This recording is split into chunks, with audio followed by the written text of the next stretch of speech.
మిత్రమా, ఎప్పుడు నువ్వే తింటావా, మాకేం పెట్టవా అని మా ఫ్రెండ్స్ అడుగుతుంటే ఈసారి అమ్మతో స్పెషల్ గా ఈ చేపల పులుసు చేయించా వాళ్ళ కోసం. ఈ టేస్ట్ కి నేనైతే 10/10 రేటింగ్ ఇచ్చేస్తా అమ్మకి. అంత అద్భుతంగా ఉంది. వేడి వేడి అన్నంలో అమ్మ చేసిన పులుసు వేసుకొని ఆ పులుసులో మునిగిన దూది లాంటి చేప ముక్కని ముద్ద మీద పెట్టుకుని తింటుంటే ఆహా అదిరిపోద్ది అంతే.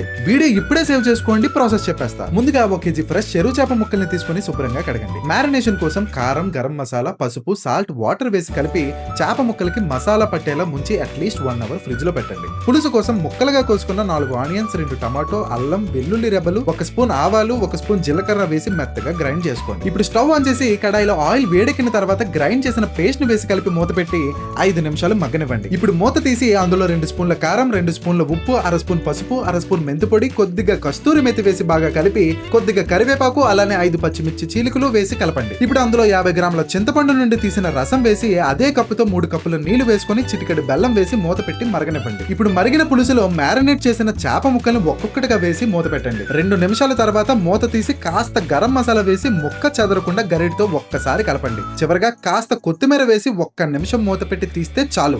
అదిరిపోయే మన చేపల పులుసు రెడీ అయిపోయినట్టే. మీరు కూడా ఈ టేస్టీ చేపల పులుసుని ట్రై చేసి టేస్ట్ ఎలా వచ్చిందో కామెంట్స్ లో పెట్టడం మాత్రం మర్చిపోద్దు.